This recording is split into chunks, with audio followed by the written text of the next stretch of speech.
Hola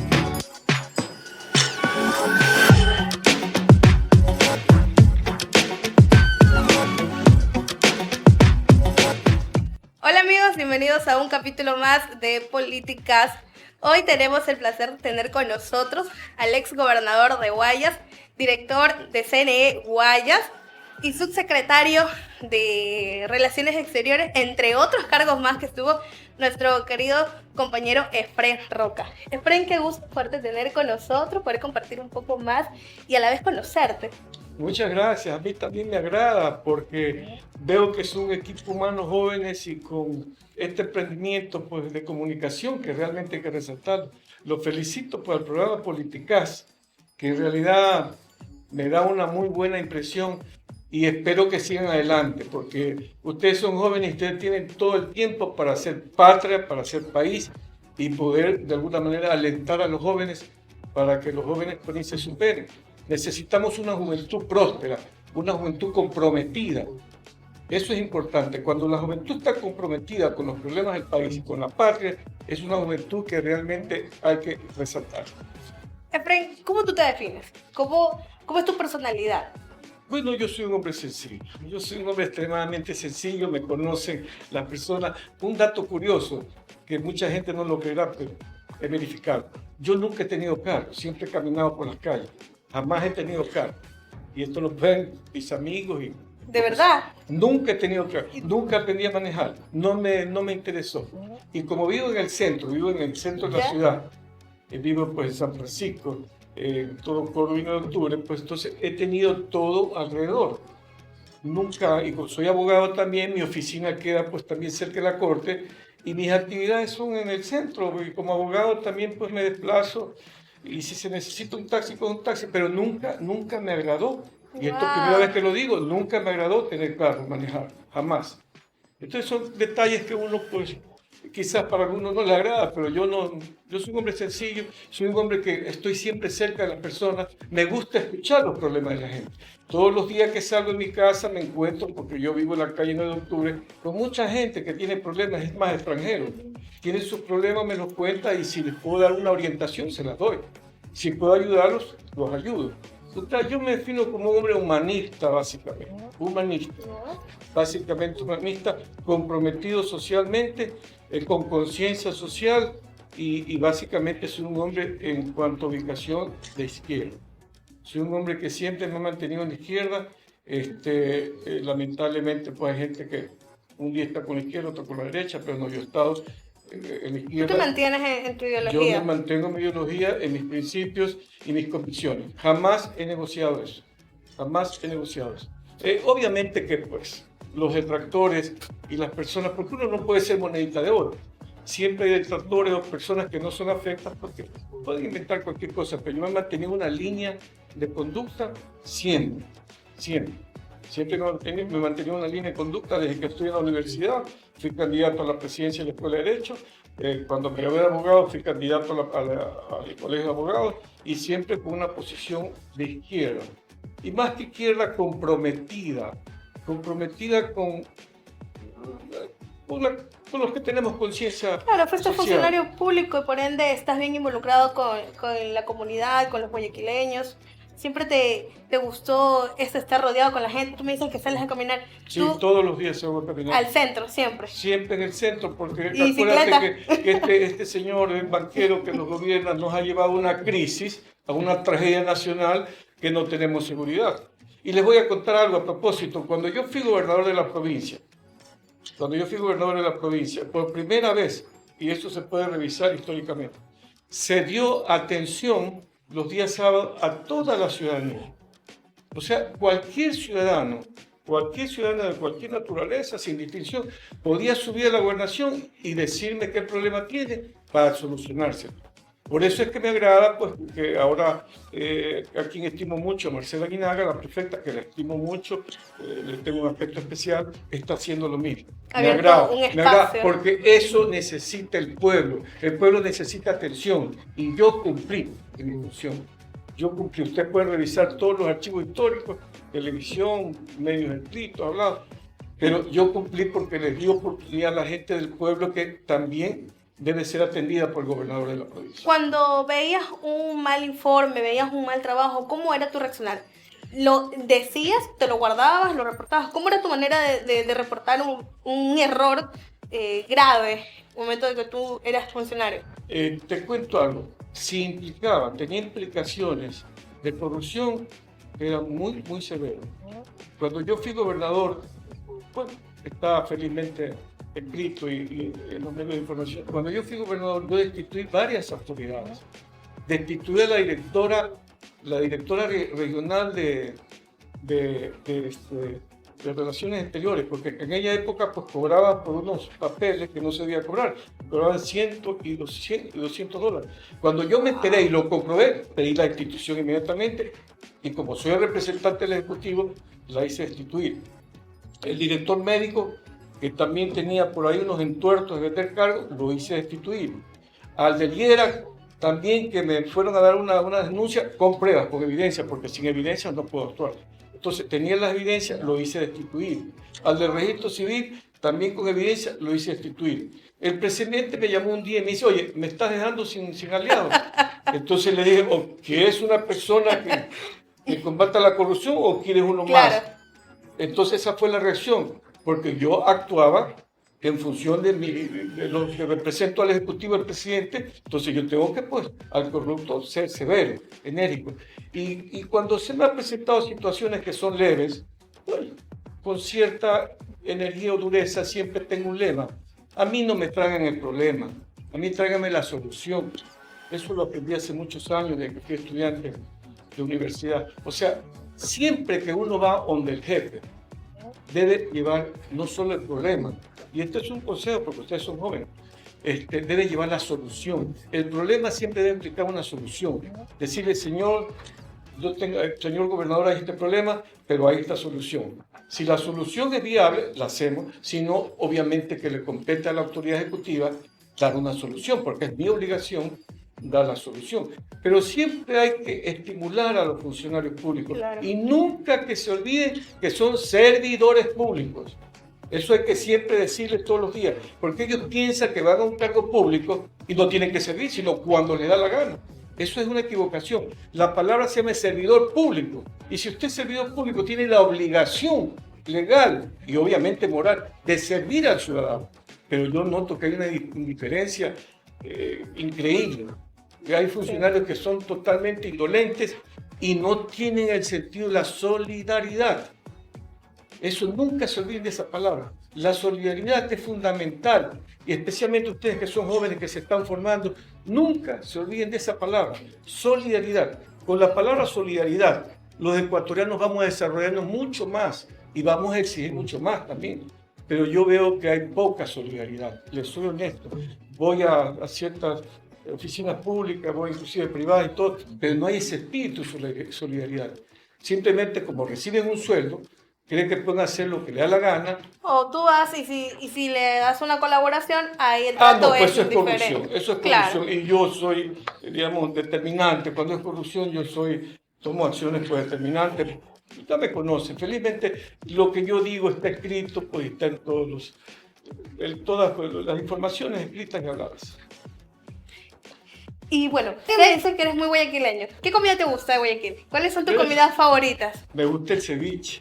¿El ceviche? Claro. Pero el ceviche no es guayaquileño. Bueno, dicen que es peruano, pero me gusta. Como la guatita. La guatita es muy rica, la comida. La guatita es rica. Como también el cebollado, el seco me encanta. El seco chivo es uno de mis preferidos, claro. ¿Tú sabes la historia del seco? No, cuéntame. Que decía que un gringo viene acá y que como nosotros comemos sopa y arroz, entonces un gringo vino y dice, dame el seco. Ah, el seco, buena, ¿no? Seco, desde el segundo plato. Entonces, claro, el seco. Aquí el ecuatoriano pastuso le puso seco. Porque seco no tiene nada el plato. No, pues si es mojado, todo lo contrario. Buenísimo. El juguito es lo que es más rico porque tú lo combinas con el arroz y se hace riquísimo el plato. ¿Pero te gusta con ají? Sí, me encanta. Con ají. Sí, un poquito. Limón. No tan fuerte, pero sí me gusta el ají. A mí no me gusta. No, a mí sí me gusta el ají. Es más, en ciertas comidas es necesario. Por ejemplo, un ceviche sin ají, porque no es ceviche. ¿Pero le metes arroz o chifle? Chifle. Sí, ahí sí cae chifle. Chifle. O pan también. ¿O no te gusta ahí el pan? También, el pan me encanta el pan. ¿Y el encebollado no te gusta? Soy fanático, como encebollado, pero no tan frecuente. Pero con canguil. Con canguil, claro. ¡No! Defraudaste a los guayaquileños. Con chifle, entonces. Claro, con chifle. Es que te ponen canguil, pues. No, pero rechazas. Es como antes, no se puede, tú no tienes hambre, pues. Mira, cuando existía en la canoa, vendían arroz con menestra, que era muy rico, y otros platos. Y algo curioso, la canoa te daba mote y haba. Te ponían a entrar. Entonces, a mí me encantaba, a mí me encanta el mote. El mote para mí es uno... ¿Tú te has comido en el centro? ¿No has visto las vendedoras que están ahí Yo afuera? he comido de todo, mijita. Yo desde que soy joven no Los había pastelitos. muchas cosas. No había tantos restaurantes cuando yo era joven que jugaba pelota, nos daba hambre o sed. Comíamos en la calle, me acuerdo que la ostión. ¿Ya? La ostión era un tipo que iba con una tabla y tenía todas las ostiones en una bolsa y ahí llevaban los ostiones, sacaban y te la abrían ahí todo en ese momento. ¿Y así te lo comías? Así no te ponían un vaso. El ¿Ya? vasito valía un sucre. Nada, Que oye. yo era muy joven, entonces la ostión para mí es una maravilla, es un alimento que quiero muchísimo. La ostión, la ostra, la patemula, la concha, me encanta, eso es riquísimo. ¿Te gustan mucho los mariscos? Me encantan los mariscos. Uy, tú una ciudad costeña, entonces sí. No sé, pero me encantan los mariscos. Wow, O sea, si tú me todo. pones a escoger, prefiero mariscos. Ay. El Y cangrejo es rico. el cangrejo es muy guayaquileño. Tú eres muy guayaquileño, ¿verdad? Te Muy sientes muy bueno, orgulloso. Me siento, somos algunas generaciones guayaquileños. No como otros que presumen, yo no. Yo puedo demostrar que somos al menos 6 generaciones de guayaquileños. Y te has juntado a hacer jugar las fiestas guayaquileñas, las Por julias, supuesto, subir sí. el palo encebado. Todo eso ¿Lo has hecho? lo hacían en la época. Esas fiestas se realizaban todos los 12 de octubre. ¿De cuando yo era verdad? joven. Los 12 de octubre todos los barrios hacían el palo encebado. Y también jugábamos con un Wow. saco, el ensacado y corríamos. Bueno, eran los juegos de aquella época, no había Claro. lo que hay ahora, pues televisión era un canal que había. Pero se pasaba mucho más bonito. Y el día 10 de octubre se celebraba el Día del Bombero. Y los bomberos a través de la calle 9 de octubre iban con su manguera y hacían ejercicios de agua. ¿De Y ahí nos verdad? bañábamos y jugábamos pelota y todo era una niñez. Yo tengo recuerdos bellos en mi niñez.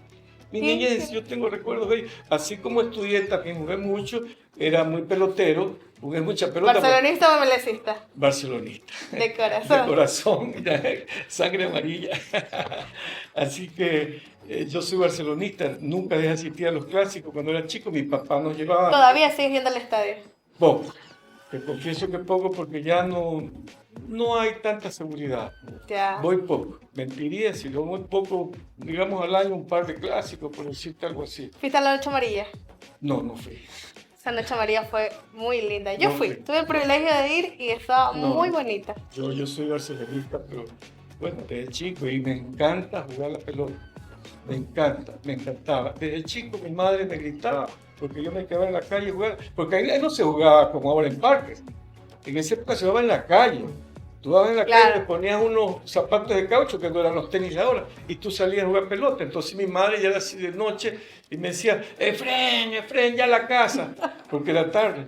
Nos quedábamos jugando pelota. Bueno, no había más diversión. ¿En qué barrio tú creciste? Yo crecí en varios barrios. Primeramente crecí en Rubichaca y Urdaneta. Ahí vivíamos nosotros. Después nos cambiamos a Malecón y al Don Calderón, lo peor en la bahía. Ya. Por ahí una bomba, una estación de bomberos. Y después en Peicasa, entre Córdoba y Chimborazo. Ahí jugábamos con Son de Maya, yo era adolescente y jugué mucha pelota. Centro, vez que me- centro. Sí, centro, siempre he vivido centro, casi centro. Y después, pues, cuando ya me gradué de bachiller, yo soy graduado en el Cristóbal Colón, me gradué de bachiller, mis padres me mandaron a los Estados Unidos porque había una oportunidad de estudiar allá. Y yo quería estudiar ciencias políticas. Migraste a Estados Unidos. Estuve en Estados Unidos 5 años, fui inmigrante también. Y con dificultades.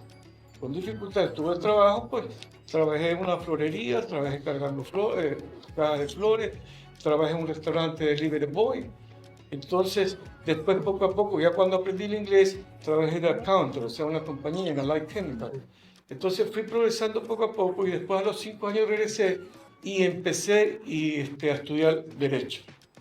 Estudié Derecho, pues me gradué de licenciado en Ciencias Sociales y Políticas después me gradué de abogado, y tan pronto me gradué de abogado, y esto poca gente lo sabe, casi nadie lo sabe, yo me matriculé en la Facultad de Economía, Ciencias Económicas, y estudié Economía. Y no me gradué de Economía porque ya nacieron mis hijos. Y ya se me hacía un poco complicado. Había ¿Estuviste clases. a poco? No me gradué, y es una de las cosas que más lamento en la vida, no haberme podido graduar de Economía, porque me encantaba. Sí, tuviste todas las posibilidades, pero bueno, desgraciadamente ya... No, yo estudiaba en la estatal, punto de orden, yo solo estudié en la estatal. A mí, mi carrera de abogado creo que me costó, era en Sucre, en esa época tenías que hacer una solicitud que costaba creo que 4 sucres, 3 sucres. Así que yo vivo agradecido con la Facultad de Ciencias Sociales y Jurisprudencia. Yo vivo agradecido. Es más, el libro que pretendo escribir se lo voy a dedicar a la Facultad de Ciencias Sociales y Políticas y Jurisprudencia, porque yo soy agradecido. Y a la Universidad de Guayaquil, porque la Universidad de Guayaquil me dio tanto. Claro. O sea, yo fui beneficiado en esa época porque era gratis. Exactamente lo que Correa anhela y lo que Luisa quiere es una educación. La educación es un derecho. La educación es un derecho y hay que pelear por ese derecho, tenemos que luchar por ese derecho a la educación. Yo veo que Luisa lo ha tomado muy en serio y la felicito a la presidenta, futura presidenta del Ecuador, Luisa González, la felicito. Es una mujer que para mí es muy valiosa y digo el por qué. Luisa es la mejor opción entre los dos. Este muchacho, pues bueno, se esmera, pero no representa nada. En cambio, Luisa demuestra 3 cosas fundamentales. O sea, Luisa tiene un equipo humano. Ojo, porque el otro recién está dando por ahí unos nombres de Lenín Moreno y de Lazo, o sea, para continuar lo mismo. Tiene un equipo humano de primera.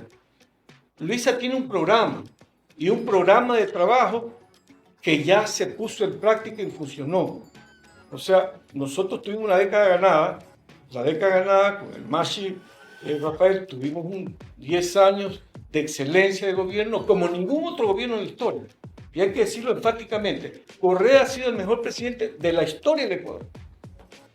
No hay que divagar, simplemente decir la verdad. Correa ha sido el mejor presidente en la historia del Ecuador. Y Luisa, ahora como candidata, repito, tiene el equipo humano, tiene el programa.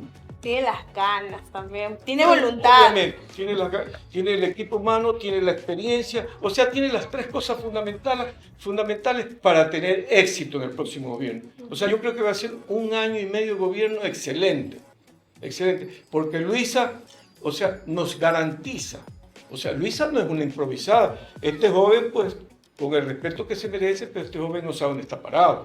Este joven no sabe dónde está parado y este joven, más aún, es un peligro.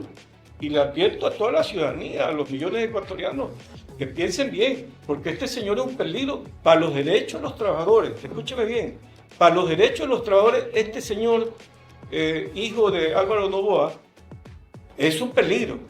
Este señor es un peligro para las personas que están por jubilarse. Va a aumentar los años de jubilación. Ojo, piensen en su futuro, piensen en sus familiares, piensen en las personas que ustedes quieren y que están pronto por jubilarse. Este señor va a subir los años de jubilación. Este señor, de alguna manera, no le importa, no tiene compromiso con los ecuatorianos. Él tiene compromiso con su banco, porque es banquero. O sea, no podemos salir de un banquero, pasar a otro banquero.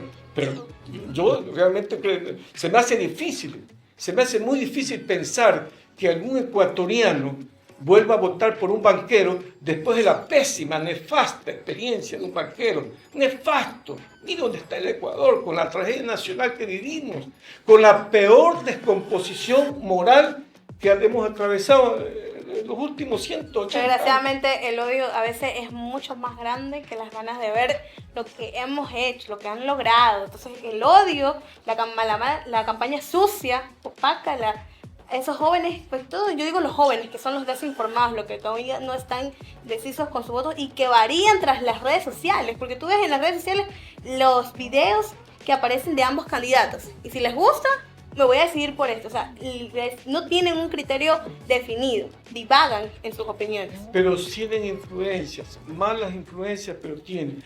se dejan influenciar mucho por los medios de comunicación. Y todos sabemos que la mayoría, digo la mayoría porque hay excepciones, la mayoría de los medios de comunicación son corruptos, hay que decirlo con las letras mayúsculas, son corruptos, están comprometidos con este gobierno que ahora mismo está en actos de corrupción porque ni nos imaginamos nunca.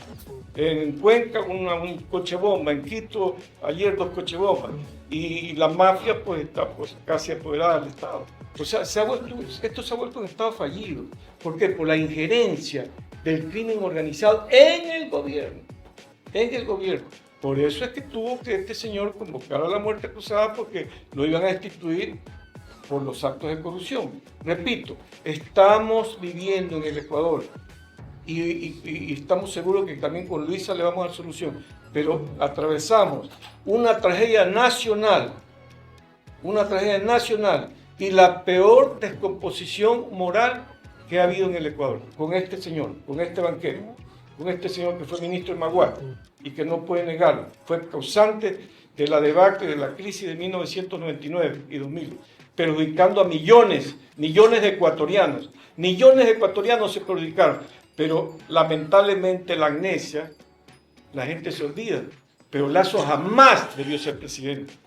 Hay una frase famosa, me recuerdo del Papa. El Papa dice, y es un líder moral que yo respeto mucho, el Papa Francisco. El Papa dice, voy a decirlo pues muy abreviadamente, el Papa dice que el que le gusta el dinero, el que ama el dinero, el que le gusta hacer dinero, no debe meterse a político. Ojalá que escuchen este mensaje. Y los jóvenes también. Si un joven quiere ser un técnico, quiere pues, especializarse en algo, tiene que seguir su carrera para destacarse. Los jóvenes tienen que destacarse en lo que son ellos buenos, en lo que pueden dar, en su vocación. Tienen que destacarse. Pero si les gusta el dinero, que no se meta político. Créanme lo que con la experiencia de este banquero, y peor con la experiencia de Lenín Moreno, ni para qué recordarnos de ese traidor, ni para qué.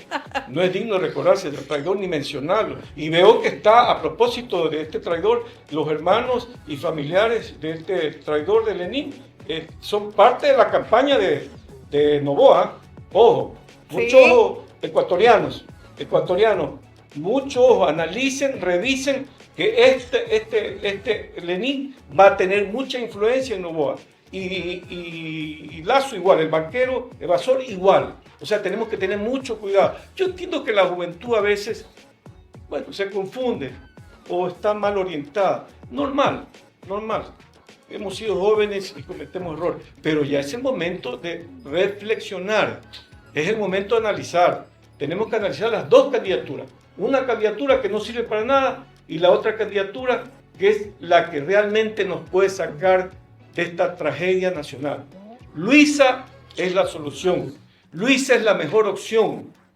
Créanme, ecuatorianos, analicen bien, revisen bien los antecedentes del candidato, revisen bien los antecedentes de la campaña del padre del candidato, dueño del Banco Litoral. Entonces, salir de un banquero para entrar con otro banquero, perdóneme, sería hasta una cosa increíble. Vamos a ser criticados en el mundo entero, que no hemos reaccionado, que no hemos aprendido la lección. Entonces yo sí les pido reflexión, ecuatorianos, ecuatorianas, reflexionen por favor, dejen el odio a un lado, ya el odio lo derrotamos, el 20 de agosto se derrotó el odio, esos candidatos llenos de odio se los derrotaron, ya el odio no funciona, ahora lo que funciona es quién nos va a sacar de esta tragedia nacional, quién tiene el equipo humano, quién tiene la experiencia, quién tiene un programa.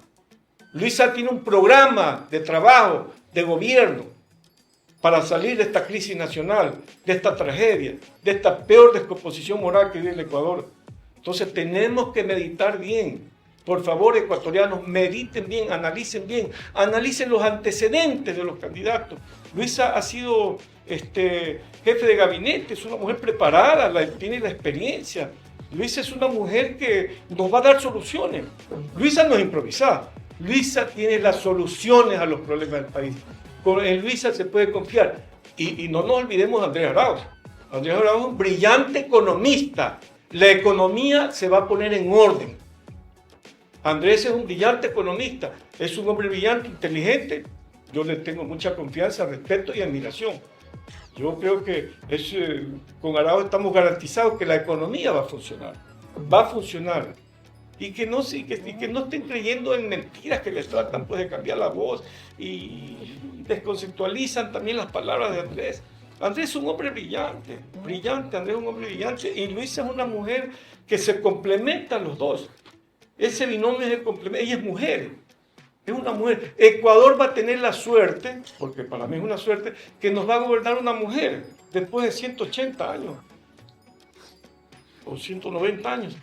Ecuador va a ser gobernado por una mujer preparada, una mujer que tiene un programa, repito, tiene un programa para las soluciones del país, una mujer que tiene un equipo humano y especialmente tiene un asesor, sea o no sea oficialmente, tiene un hombre como el Machi Rafael. El presidente Rafael Correa, repito, para mí el mejor presidente de la historia del país, sin lugar a duda. El que dice lo contrario, pues bueno, que se ponga a estudiar y a revisar la historia del Ecuador.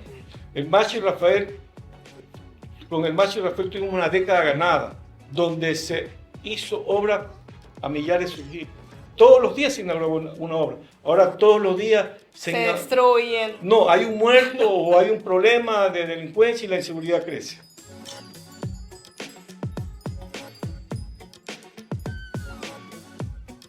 Regresamos en el segundo bloque, no antes de dejarnos agradecer a nuestro colectivo ciudadano Juntos Haremos Ecuador. Efren, quiero topar un tema más de cómo era tu participación en la gobernación. ¿Qué hacías? O sea, como gobernador, ¿qué te tocaba reprender? ¿Qué te tocaba hacer? ¿Qué novedades te encontraste en el momento de recién llegar como gobernador? ¿Qué fue lo primero que encontraste? Si había desastre, habían cosas irregulares por corregir, como tú me mencionaste, que habían fallas y que tú los corregías y los notificabas y los reportabas. ¿Cómo fueron esos primeros años en la gobernación? Bueno, fue interesante porque yo llegué a la gobernación por casualidad. Yo era subsecretario de Relaciones Exteriores, yo estaba ejerciendo las funciones de subsecretario de Relaciones Exteriores. El gobernador iba a ser candidato a algo y renunció. Y ahí me tocó, el presidente me dijo que me haga cargo de la gobernación, me nombró gobernador y fue una transición que tuve que asumirla porque yo venía después del ámbito de relaciones exteriores y pasaba al ámbito político, porque el gobernador es el ámbito político estrictamente, es el representante del presidente de la República. Claro. Entonces yo representé un gobernador que era apático, no se dice el nombre, era apático, o sea, no tomaba las cosas tan en serio, o quizás no sabía cuál era su función. Yo sí sabía cuál era mi función. Cuando me nombraron gobernador, yo busqué 2 o 3 asesores de primerísima. Esas personas eran entendidos en derecho, habían tenido excelentes cargos, entendidos en materia de varias materias, y eso me ayudó mucho. Por eso cuando yo comencé a ejercer la gobernación, yo dije no, yo puse un lema, el gobernador siempre cerca de la gente. Entonces pusimos ese lema para decirle a todos, los convoqué a todos los empleados de la gobernación y le dije lo importante que es ayudar a la gente y estar cerca de la gente.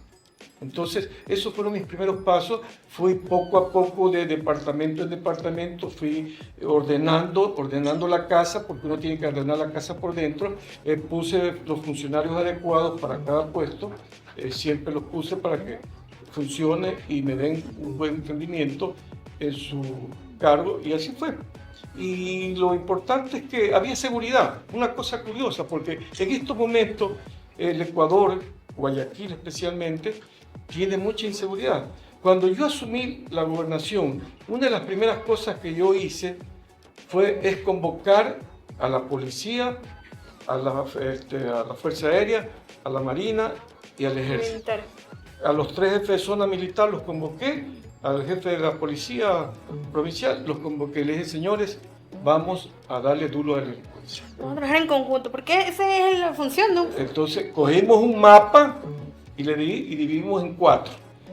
Ustedes se encargan la Marina de esto, la aviación de esto, el Ejército de esto y la policía de esto.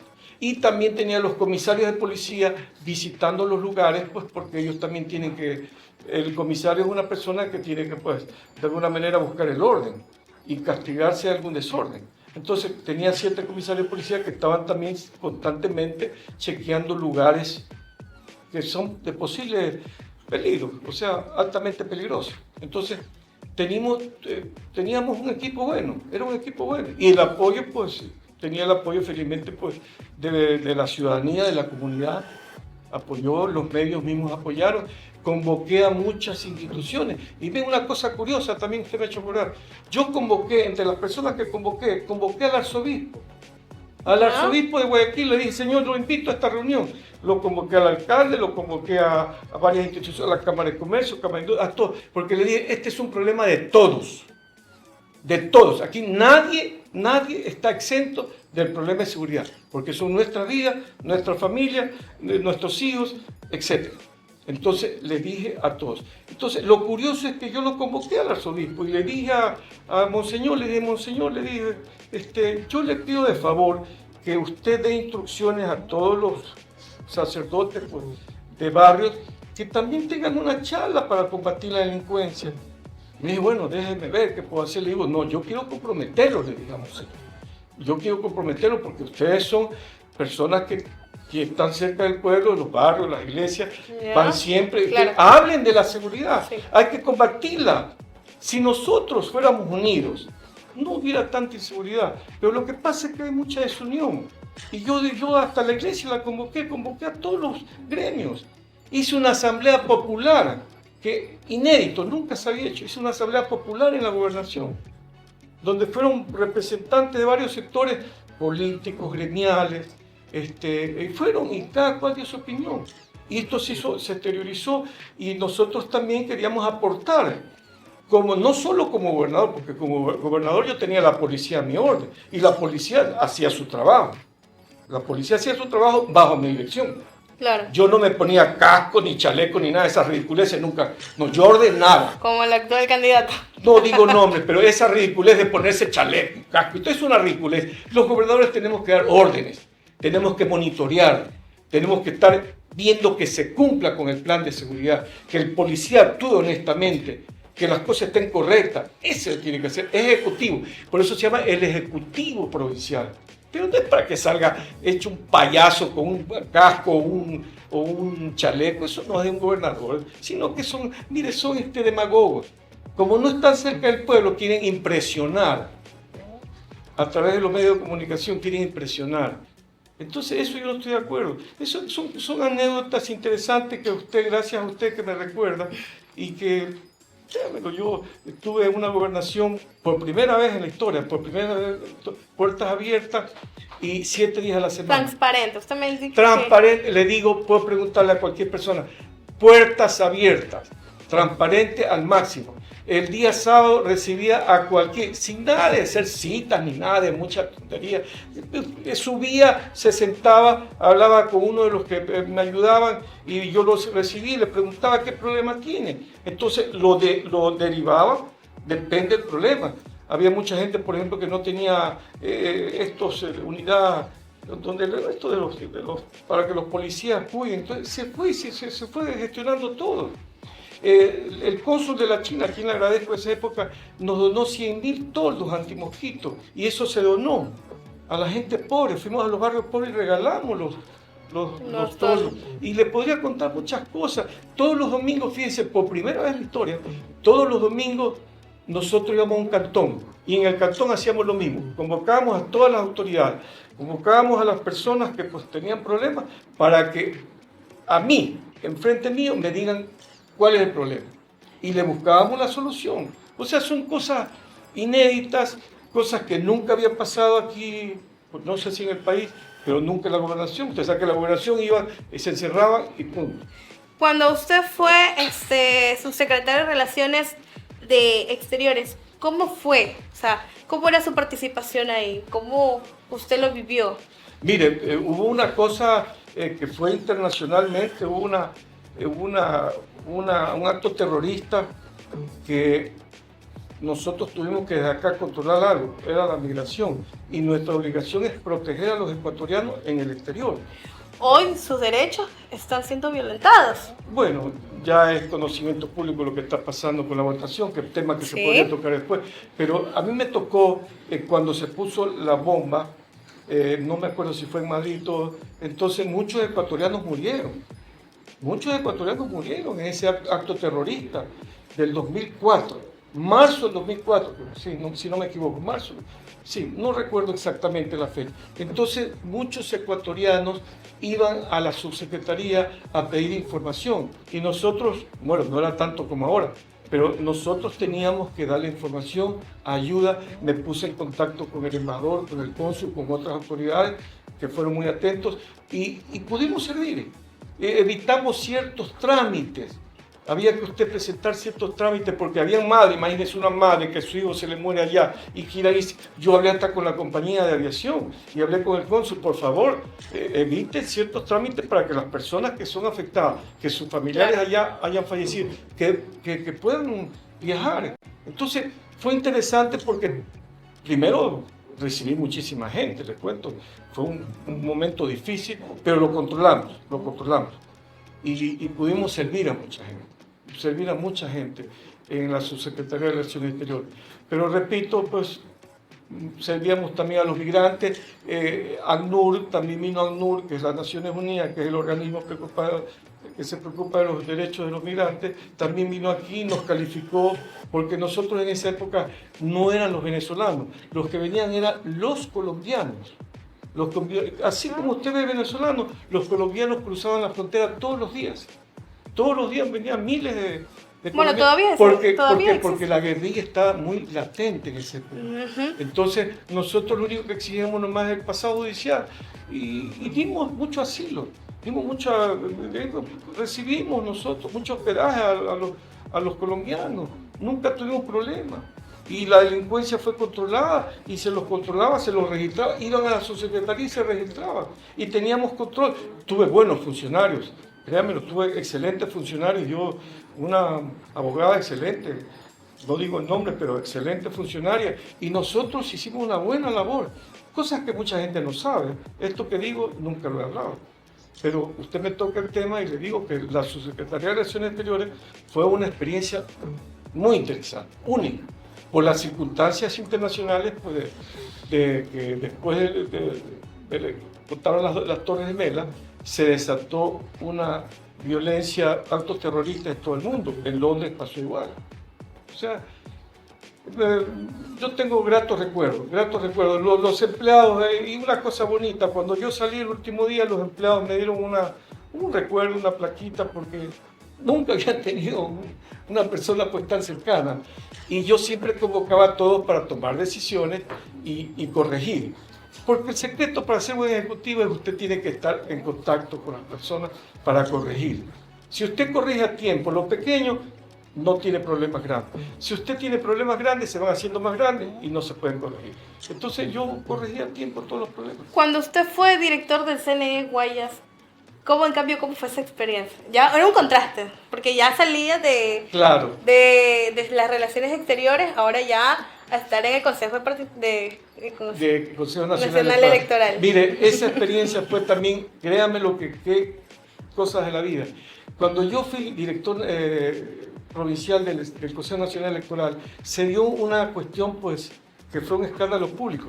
Los partidos aparecían gente que estaban afiliadas y no eran afiliadas. ¿Ya? Le pongo un ejemplo. Aparecía Juan Zambrano en un partido y nunca se había afiliado. Políticos reconocidos, que eran, por ejemplo, bueno, no digo nombres, que tenían su partido político, sin embargo aparecían en otro partido. Eso fue un periodo difícil que pasamos en el CNE. ¿Ya? Y lo corregimos con observadores internacionales. ¿Y a qué se debe ese error? Bueno, ese error parece que se venía arrastrando. Y nosotros lo solucionamos. Porque el presidente Correa, pues también, él estaba indignado. Yo me recuerdo que el presidente Correa se indignó mucho y obviamente, pues como es jefe del Estado, pues demuestra su preocupación y pudimos pues, buscar la ayuda internacional. Se trabajó, si no me equivoco, como 2 meses, las 24 horas al día. Wow. Trabajaban 1.200 personas porque comenzamos a digitalizar los que pertenecían a un partido A, B, C, D, y se puso orden. Se puso orden. Esa fue una experiencia única. Y aquí en el Guayas era donde más dificultades teníamos. Y yo tuve que asumir todo, tuve que pues, enfrentar todos los problemas aquí en el Guayas, con la informática y con todo lo que había que hacer. O sea, fue una cosa también que se presentó. Usted que fue asesor, porque sé que fue asesor después. De ahí pasé a la asesoría para el presidente del CNE. presidente del Consejo Nacional Electoral. Pasé a asesoría y el presidente me dijo que me encargue de lo que es la votación exterior. Entonces, ese fue el encargo. Entonces yo tuve que viajar a algunos países. Entonces mi función, mi deber era capacitar a los ecuatorianos y a los cónsules para que se vote bien. Y democracia. Y con entera democracia, transparente, que se vote bien. Que no haya confusión en la votación y que los ecuatorianos que viven en el exterior voten bien. Y fue una votación formidable, como nunca. O sea, tuvimos una votación porque se incorporó a ese electorado que pocas veces, yo creo que nunca tampoco se había incorporado, pero gracias al presidente Correa y la Constitución, porque se dio con la constituyente de 2008, se incorporó ya el voto de los extranjeros. Y fue un éxito, fue un éxito. Tal es así que por primera vez, desde la elección próxima, tenemos asambleístas del extranjero. O sea, eso para mí es una conquista que ojalá que no se pierda. Porque eso es democracia. El hecho que usted esté en el exterior no significa que no debe ser representado. Claro. Si en el exterior, yo he sido migrante, en el exterior hay tantos más problemas que acá en el Ecuador. Ellos tienen problemas difíciles, muy difíciles.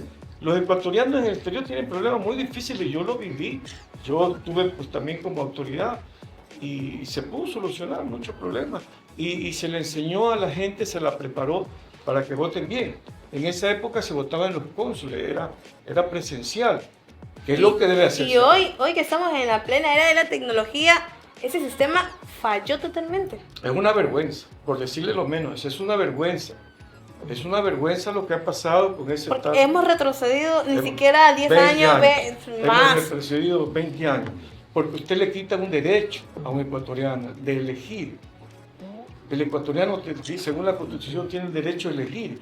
Entonces se le ha quitado con ese tal programa pues, telemático y todo, no votaron muchísima gente. Entonces las elecciones no reflejan la realidad. Yo me atrevo a decir que si en el extranjero las elecciones eran transparentes y votaban todos los extranjeros, Luisa tuviera más del 40%.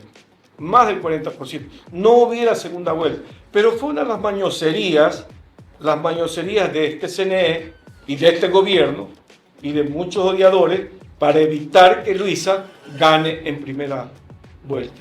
Esa fue una de las mañoserías. No queda nada de su CNE, de cuando usted estaba... No, mucho más transparente, ordenado, se tomaban las decisiones ordenadas. Y yo te cuento algo que es muy especial, que tampoco había pasado. Mire, cuando yo era director provincial en Guayas, había una banda de falsificador del documento de votación, porque usted tiene que pagar una multa, no crea que se lo dan. Si usted no vota, no se lo dan después así nomás. Usted paga el 10% de un mínimo vital, y eso a veces se acumula, vienen extranjeros, quieren salir, le piden eso y tienen que pagar bastante plata.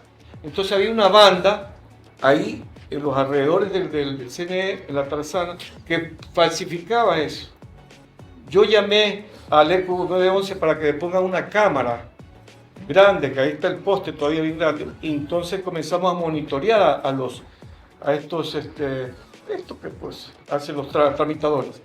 Y dimos con el paradero. Era una villita chiquita, estaban las máquinas y todo eso, y combatimos la corrupción en el CNE. Eso está escrito porque Televistazo, Canal 2 hizo un reportaje. Eso nunca se había dado. ¿Por qué? Porque eso era parte de la corrupción pues, de los gobiernos anteriores. Era parte de la corrupción. Por ejemplo, usted venía al exterior, no había votado 2 o 3 veces, tenía que pagar 200, 300 dólares. Le decían afuera, no, deme 50, 100 y se lo doy. Entonces era una corrupción, pero yo la combatí y la exterminó. Es que hoy Ecuador está sumergido en tanta corrupción, tanto, ya lo vemos normal, ir a sacar un trámite, ir a sacar nuestra licencia, nuestra cédula, renovar nuestro pasaporte, y es más fácil brindar para que nos brinden un mejor servicio, porque el sistema está colapsado. Como lo dice Luisa en sus declaraciones, tenemos un estado fallido. Justamente, mire, yo vivo en la esquina del Registro Civil de 9 de octubre y yo recuerdo, porque me desablé, cuando el Registro Civil estaba en la década ganada, era de lujo. Usted se sentaba, lo llamaban, creo que 10, 12 minutos y tenía su cédula. Ese era un ejemplo de la modernización del Estado. El Estado, Rafael Correa, modernizó el Estado al extremo que lo puso en muchos servicios de punta. El hospital de Los Ceibos es un hospital de puntas y curiosamente los que más van son los que tienen plata, los que viven ahí por el sector ahí que son ricos. Fíjense lo que había, un hospital que se lo construyó con la plata del pueblo. Pero sin embargo, hablan mal de Correa. Cuando Correa hizo pues tantos hospitales en el país, tantas escuelas de milenio, tantos colegios, las carreteras parecían alfombras. Y hoy las queremos privatizar. Y curiosamente lo dice el mismo Lazo. Curiosamente Lazo reconoce. Este banquero que nos gobierna reconoce. Lo reconoce que Correa, la obra de Correa no tiene la magnitud es enorme. Correa hizo mucho por los ecuatorianos, pero lamentablemente es ecuatoriano. Y lo seguirá haciendo si Luisa llegará al poder este 15 de octubre. Por eso yo digo, Luisa tiene todas las condiciones a favor. Luisa tiene la experiencia, porque fue jefe de gabinete y estuvo en la década ganada. Tiene el equipo humano, o sea, ya ha demostrado un equipo humano y tiene el programa. O sea, Luisa tiene las 3 condiciones para ser una excelente presidenta y darnos solución a esta tragedia nacional que vivimos con mucha tristeza y a la peor descomposición moral que ha tenido el Ecuador. No se olviden, la peor descomposición moral debido a este gobierno del banquero y del otro, pues el traidor de Lenin. Nos han llevado en una peor descomposición moral que estoy seguro, convencido, que Luisa va a solucionar y nos va a sacar de esa tragedia.